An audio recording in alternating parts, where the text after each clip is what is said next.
Hello दोस्तों, मेरा YouTube channel में आप लोगों का स्वागत है। और आज हम लोग पढ़ेंगे जीपी रेटिंग पार्ट 3, जिसमें आज हम लोग जानेंगे जीपी रेटिंग के इंपॉर्टेंट क्वेश्चन के बारे में। और वो जो है वो रिलेटेड है ड्राफ्ट से बारे में, क्योंकि बहुत सारे लोगों का क्वेश्चन था सर ड्राफ्ट के बारे में बता दीजिए। तो आज हम लोग जीपी रेटिंग के ड्राफ्ट के बारे में आज हम लोग जानेंगे। तो जैसा कि मैंने आपको सीप का स्ट्रक्चर बना दिया है, और ये मैंने पिछले वीडियो में बनाया था। ये आपका जो होता है ये फॉरवर्ड मास्ट होता है, मैंने ये बता दिया था। फॉरवर्ड मास्ट है, ये फोर मास्ट है, और ये आपका मेन मास्ट है। ठीक है, ये मैंने पिछले वीडियो में आप लोगों को बता दिया था। आज हम लोग सिर्फ पढ़ेंगे ड्राफ्ट के बारे में। तो ये देखिए, ये मैंने शिप का स्ट्रक्चर बना दिया। ये एकोमोडेशन है, मैं आपको बता चुका हूँ। ये रडार है, ये प्रोपेलर है, ये कार्गो होल्ड है। ठीक है, और ये आपका फॉरवर्ड मास्ट हो गया, मेन मास्ट हो गया, पिछले वीडियो में मैंने बताया था। और ये सी बेड हो गया, यानी समुद्र के नीचे का जो मिट्टी होता है उसे सी बेड कहते हैं। आज हम लोग पढ़ेंगे ड्राफ्ट के बारे में। ड्राफ्ट बहुत ही इंपॉर्टेंट होता है किसी भी शिप में। अगर हम लोग कार्गो लोड कर रहे हैं तो ड्राफ्ट का कैलकुलेशन करना बहुत ही इंपॉर्टेंट होता है, वो जो चीफ ऑफिसर का काम होता है। तो आज हम लोग सिर्फ नॉर्मली जानेंगे। तो ड्राफ्ट किसे कहते हैं, फ्री बोर्ड किसे कहते हैं, और ये आपका यूकेसी क्या होता है, ग्राउंडिंग क्या होता है, स्टेडिंग क्या होता है, लिस्ट क्या है, स्टर्न बाई ट्रिम क्या है, और स्टर्न बाई ट्रिम क्या है, डाउन बाई हेड क्या है, ये सब आज हम लोग इस वीडियो में जानेंगे। तो चलिए वीडियो शुरू करते हैं। तो सबसे पहले देखिए, यहाँ से मैंने एक लाइन खींच दिया। ठीक है, ये मैंने सीप के बीचों बीच एक लाइन खींच दिया। ठीक है, इस लाइन को आप जनरली, दूसरा स्केच से मैं आपको समझाता हूँ। इस लाइन जो मैंने लाइन खींचा है, इस लाइन को जनरली आप कह सकते हैं water line.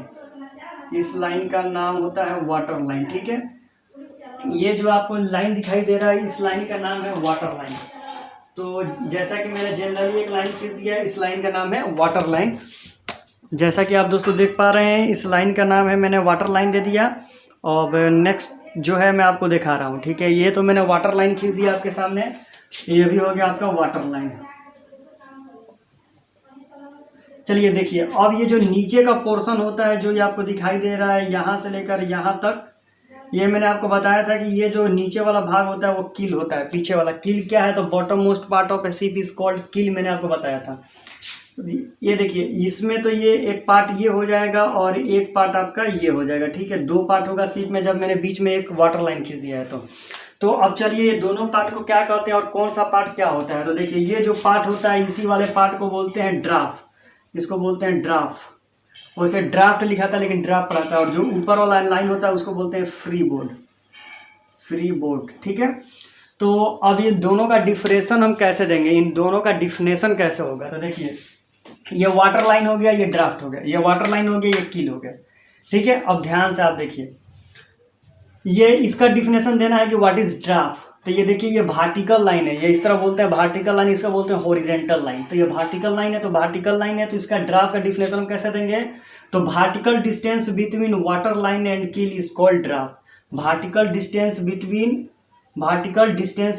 Water line and keel is called draft, यानी वाटर लाइन और किल के बीच जो डिस्टेंस होता है उसी को बोलते हैं ड्राफ्ट। ठीक है, समर ड्राफ्ट क्या होता है, विंटर ड्राफ्ट क्या होता है, ये सब मैं आपको चैप्टर बाय चैप्टर पढ़ाऊंगा। आपको खाली ड्राफ्ट का डिफिनेशन देख लीजिए। तो जो ड्राफ्ट होता है वो शिप के बीचों बीच एक वाटर लाइन होता है, और वाटर लाइन और जो शिप का किल होता है, नीचे वाला पार्ट, उन दोनों के बीच का जो डिस्टेंस होता है, दूरी होता है, उसे ड्राफ्ट कहते हैं। अब देखिए, फ्री बोर्ड क्या है। सेम उसी तरह, the vertical distance between water line, और इसको बोलते हैं, इसको मैंने आपको बताया था कि इसको क्या बोलते हैं, इसको बोलते हैं मेन डेक। क्या बोलते हैं, मेन डेक। मेन डेक का दूसरा नाम आप लोग को याद है कि आप लोग भूल गए हैं, तो मेन डेक का दूसरा नाम कमेंट कीजिए फटाक से। मेन डेक का दूसरा नाम है अपर कॉन्टिन्यूअस डेक, मैंने आपको बताया था। तो अगर कोई आपसे पूछेगा कि फ्री बोर्ड क्या है, तो sir vertical distance between water line and main deck is called free board. तो देखिए, ड्राफ्ट और फ्री बोर्ड चीफ ऑफिसर का मोस्ट इंपॉर्टेंट होता है, क्योंकि जो चीफ ऑफिसर होता है वो कार्गो ऑपरेशन का हेड एंड इंचार्ज होता है। वही कैलकुलेशन करके बताता है कि कितना हम लोग ड्राफ्ट लेके चलना और कितना फ्री बोर्ड है। फ्री बोर्ड ही हम लोग के लिए यूज होता है, ड्राफ्ट भी यूज होता है। अगर थोड़ा सा भी ड्राफ्ट इधर उधर होगा तो शिप ग्राउंडिंग हो जाएगी या शिप डूब जाएगी। फ्री बोर्ड और ड्राफ्ट का कैलकुलेशन चीफ ऑफिसर करता है। तो आप समझ रहे हैं कि सीनियर ऑफिसर है, मास्टर से एक रैंक कम है, तो उसके पास कितना रिस्पॉन्सिबिलिटी है। तो मैंने ड्राफ्ट का डिफिनेशन दे दिया। तो vertical distance between water line and keel is called draft. Free board का definition, the vertical distance between water line and main deck is called free board. ठीक है, तो मैंने आपको ये डिफिनेशन दे दिया। अब हम आप लोगों को बताएंगे कि ये एकोमोडेशन हो गया, ये सब मैंने आपको बता दिया, ये कार्गो होल्ड हो गया। अब हम लोग कुछ चीज़ और जानेंगे। ड्राफ्ट क्या है, फ्री बोर्ड मैंने आपको बता दिया। अब देखिए, अब हम आप लोग जानेंगे एक जो दूसरा है, इसी में इसको बोलते हैं यूकेसी। यूकेसी इसका फुल फॉर्म होता है अपर किल क्लियरेंस। अपर किल क्लियरेंस। अब कोई आपसे पूछेगा कि व्हाट इज यूकेसी, तो देखिए ये सी बेड हो गया, नीचे वाला जो पोर्शन हो गया इसको बोलते हैं सी बेड। सी बेड, सी बेड यानी समुद्र के नीचे जो मिट्टी होती है उसको बोलते हैं सी सॉइल, और समुद्र के नीचे का तल होता है उसे सी बेड बोलते हैं। अगर कोई आपसे क्वेश्चन पूछ दिया कि व्हाट इज यूकेसी, तो vertical distance between keel and sea bed is called UKC. Vertical distance between keel and sea bed is called UKC. UKC का पूरा नाम होता है अपर किल क्लियरेंस। अगर मान लीजिए कि कोई सीप जा रही है, उसको नीचे का जानना है कि मेरे नीचे कितना डिस्टेंस है, तो वो यूकेसी निकालता है। यूकेसी का अर्थ होता है अपर किल क्लियरेंस। ठीक है, तो चलिए अब मैंने ये आपको बता दिया। अब चलिए मैं आपको कुछ और बात बताता हूँ। ठीक है, ड्राफ्ट मैंने बता दिया, फ्री बोर्ड बता दिया, मेन डेक, वाटर लाइन, ये सब मैंने आपको बता दिया। ठीक है, अब नेक्स्ट बात की तरफ हम लोग पढ़ते हैं जो बहुत ही इंपॉर्टेंट क्वेश्चन है। ठीक है, तो देखिए मान लीजिए कि जब ड्राफ्ट हुआ, अगर मान लीजिए कि सीप में कुछ हम सामान ऐड कर रहे हैं, अगर सामान ऐड करते हैं, अगर इधर सामान ज़्यादा वजन कर देंगे तो सीप क्या होगा, इस तरह हो जाएगा, यानी ऊपर वाला पोर्शन उड़ जाएगा और नीचे वाला पोर्शन पानी में चला जाएगा। तो जब सीप नीचे की तरफ यानी पीछे की तरफ इस तरह झुक जाता है तो उसको बोलते हैं ट्रिम स्टर्न। उसको बोलते हैं ट्रिम स्टर्न। उसको क्या बोलते हैं दोस्तों, तो उसको बोलते हैं ट्रिम स्टर्न। तो इसका अर्थ क्या हुआ कि ट्रिम स्टर्न का अर्थ क्या हुआ कि पीछे सामान ज़्यादा हो गया, यानी पीछे ड्राफ्ट क्या हो गया है, ज़्यादा हो गया। तो चलिए हम लोग जानते हैं कि ट्रिम स्टर्न क्या है। अगर सीप पीछे की तरफ झुक जाए तो उसको बोलते हैं ट्रिम स्टर्न, ट्रिम स्टर्न। अगर सीप आगे की तरफ झुक जाए तो उसको बोलते हैं down by head, down by head. ये दोस्तों नॉटिकल टर्म है, आपको याद करना पड़ेगा। अगर सीप पर पीछे की तरफ सामान ज़्यादा लाद देते हैं तो सीप ऊपर का पोर्शन उड़ जाएगा और नीचे का पोर्शन धंस जाएगा, तो उसको बोलते हैं ट्रिम स्टर्न।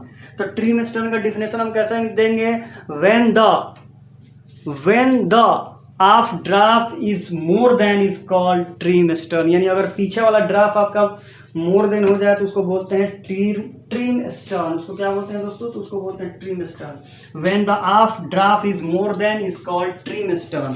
अगर मान लीजिए अगर हमें सामान आगे की तरफ ज़्यादा लाद दिया, तो आगे की तरफ अगर सामान ज़्यादा वेट कर देंगे तो सीप क्या होगा, आगे की तरफ ज़्यादा पानी में धंस जाएगा और पीछे की तरफ उड़ जाएगा। तो अगर ये कंडीशन होता है उसको बोलते हैं डाउन बाई हेड।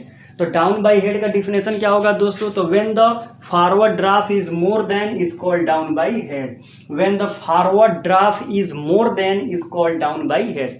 तो मैंने आपको ट्रिम स्टर्न बता दिया और डाउन बाई हेड बता दिया। अगर सामान इधर ज़्यादा लाद देंगे तो जहाज पीछे की तरफ झुक जाता है उसको बोलते हैं ट्रिम स्टर्न। अगर सामान आगे की तरफ ज़्यादा लाद देंगे तो जहाज आगे की तरफ ज़्यादा झुक जाता है तो उसको बोलते हैं down by head. When the half draft is more than is called trim by stern and when the forward draft is more than is called down by head. तो मैंने आपको स्टर्म और स्टर्न बता दिया।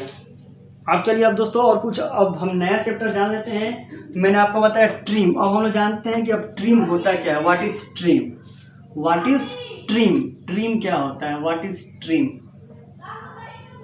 ट्रिम का अर्थ होता है कि difference between forward draft and half draft is called trim. मान लीजिए कि अगर पीछे के सामान आपने 50 टन, पीछे में आपने 50 टन लोड कर दिया और आगे की तरफ आपने 60 टन लोड कर दिया, तो आपसे पूछेगा what is trim.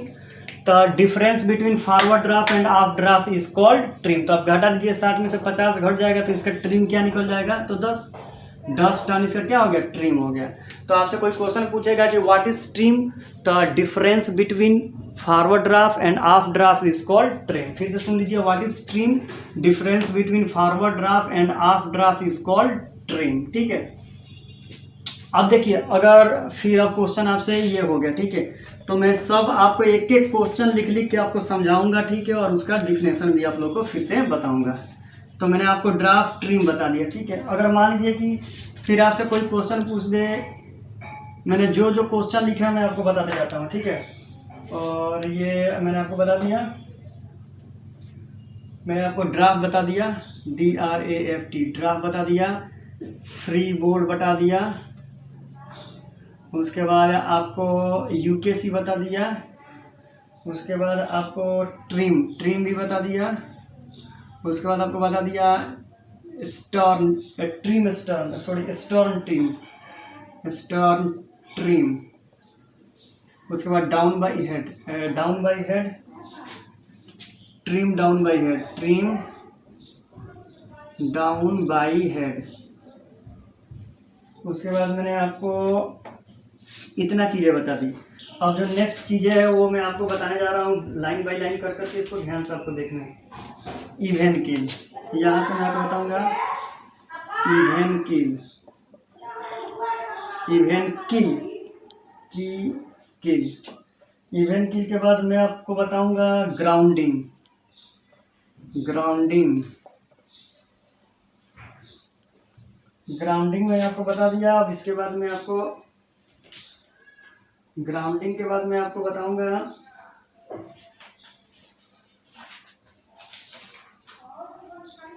Stranding, stranding,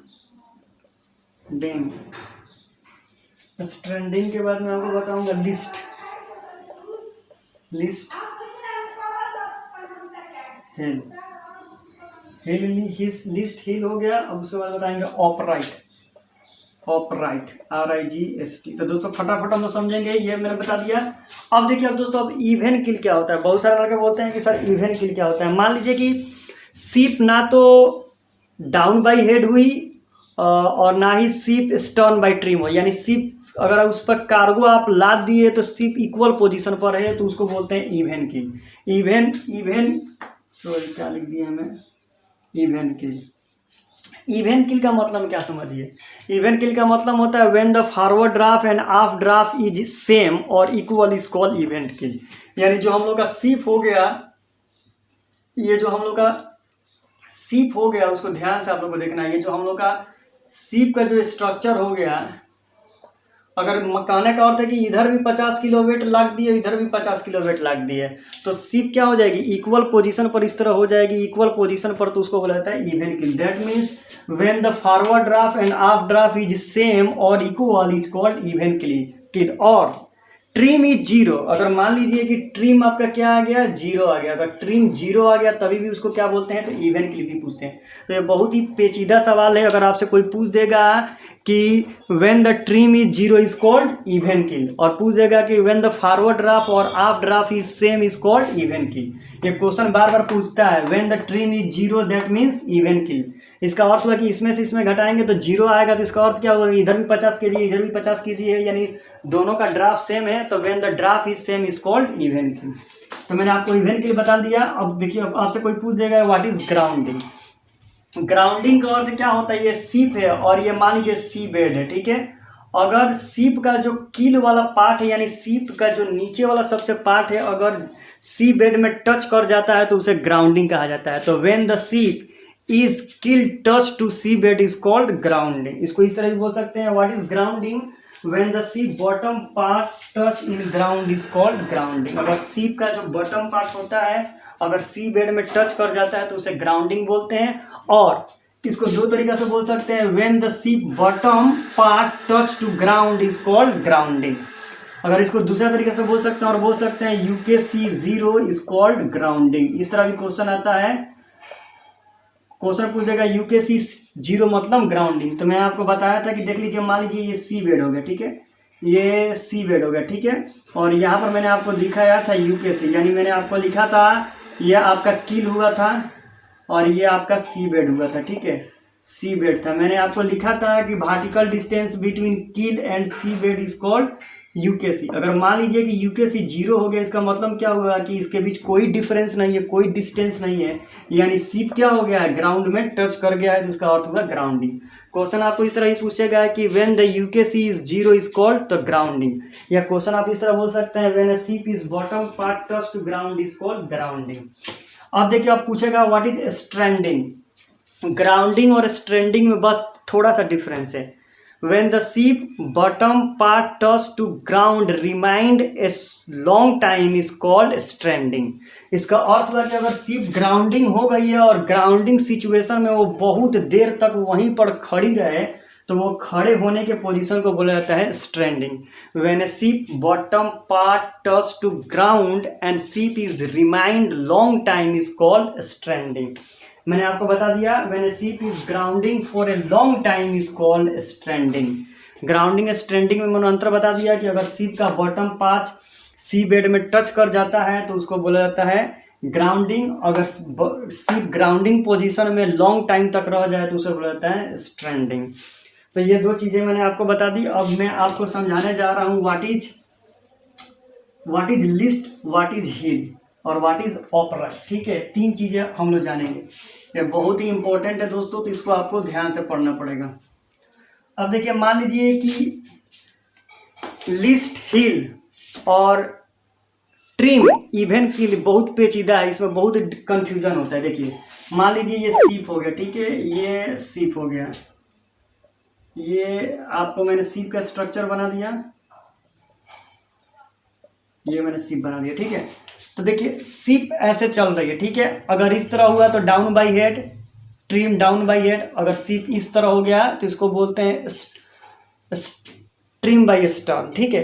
अगर सीप इस तरह पोजीशन पर रहा तो उसको हम लोग क्या बोलते हैं, तो उसको बोलते हैं हम लोग इवन किल। क्या बोलते हैं? इवन किल, यानी ना सीप ऐसे गया ना सीप ऐसे गया, बल्कि सेम पोजीशन पर आ गया। इवन किल मानने सीप इक्वली पोजीशन पर है और उसका ट्रिम क्या है? 0 है। लेकिन देखिए लिस्ट में क्या होता है, ऐसे ऐसे होता है तो उसको ट्रिम बोलते हैं। लेकिन अगर सिर्फ ऐसे ऐसे मुड़े, यानी स्टारबोर्ड साइड और पोर्ट साइड मुड़े, यानी स्टारबोर्ड साइड भी मुड़ेगा तो लिस्ट होगा, और पोर्ट साइड भी मुड़ेगा तो भी लिस्ट होगा। स्टारबोर्ड साइड भी मुड़ेगा तभी भी लिस्ट होगा, हिल होगा, और पोर्ट साइड भी मुड़ेगा तो हिल होगा। तो इन दोनों में डिफरेंस क्या है, देखिए ध्यान से देखिए।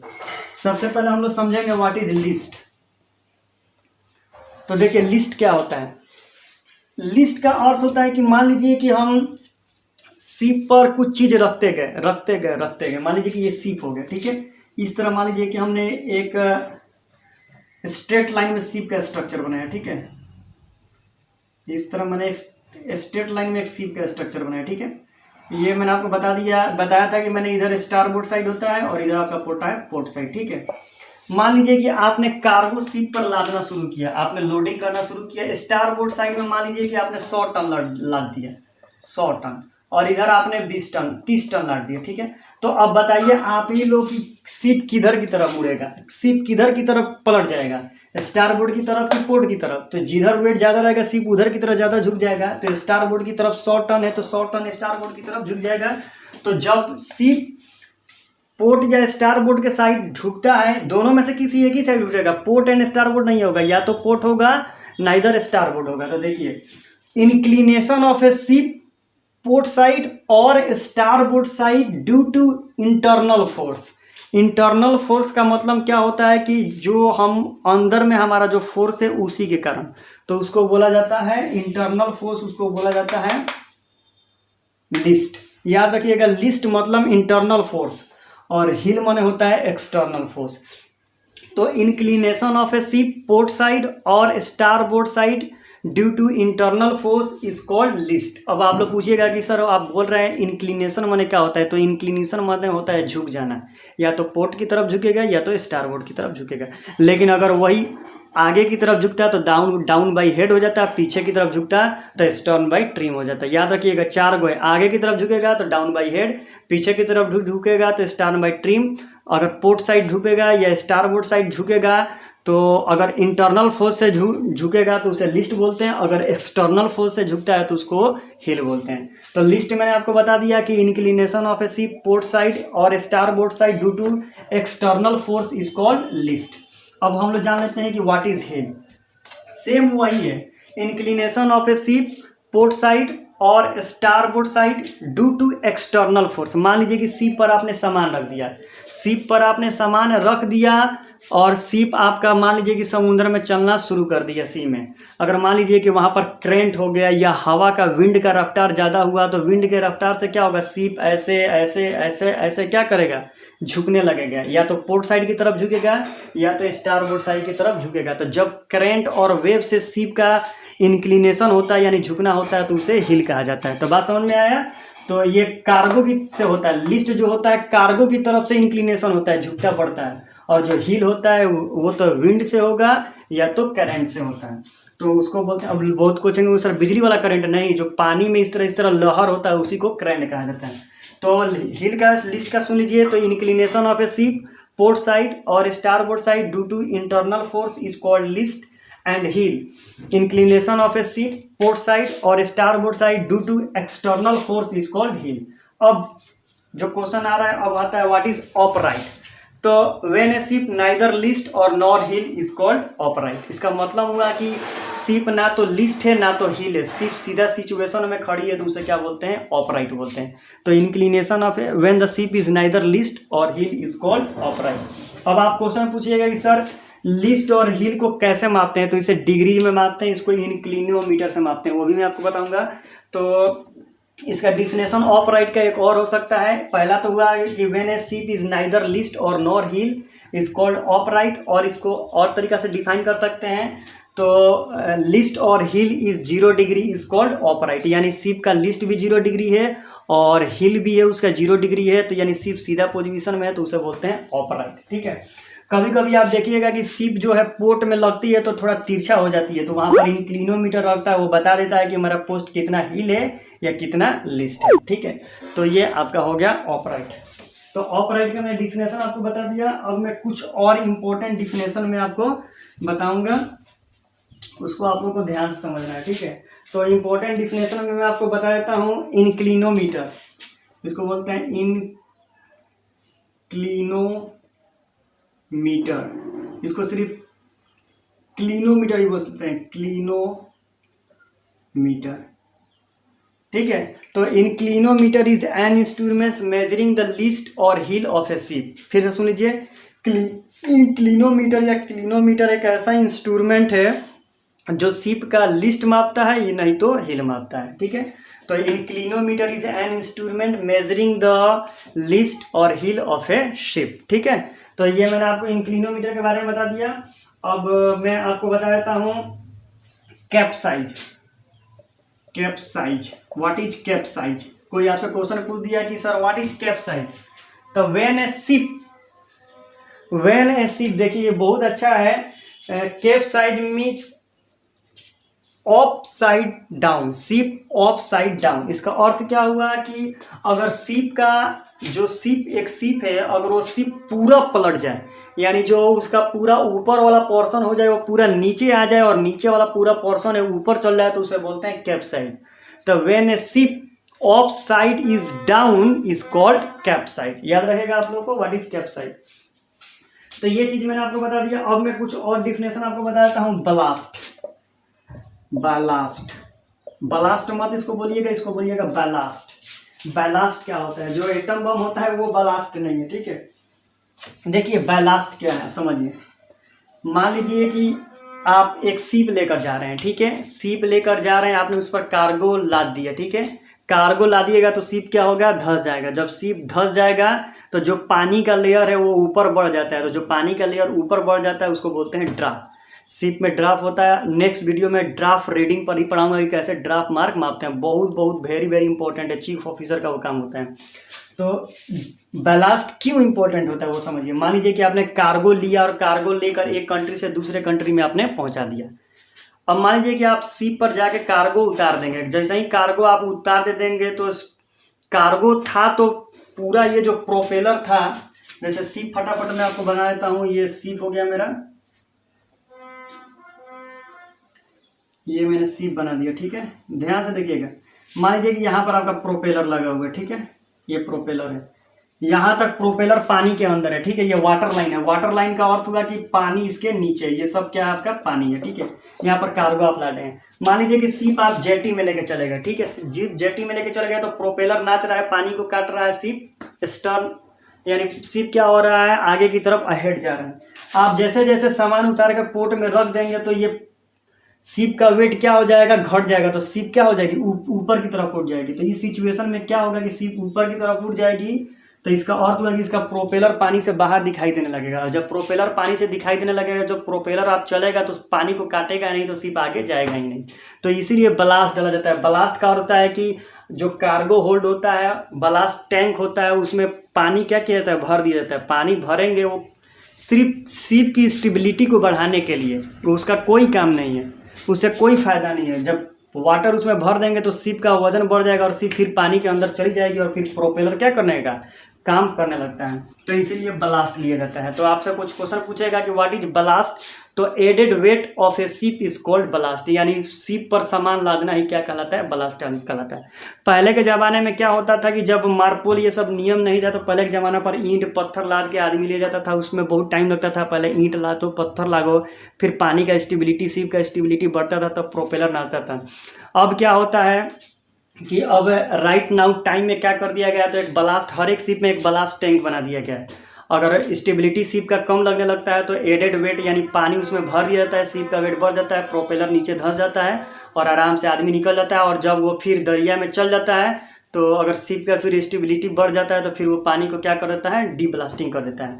तो क्वेश्चन आपसे पूछ देगा कि व्हाट इज ब्लास्ट, तो added weight of a ship is called ballast. फिर आपसे पूछ देगा कि व्हाट इज डी ब्लास्ट, तो remove the water inside the ship is called ballast. तो आप समझ गए व्हाट इज ब्लास्ट, तो added weight of a ship is called ballast and remove the water by ship is called deballast. अब कोई आपसे question पूछेगा कि why ballast is important, why ballast is important, तो आप क्वेश्चन बताइएगा कि sir ballast is important for increase the stability of a ship to submerge get a propeller for better speed.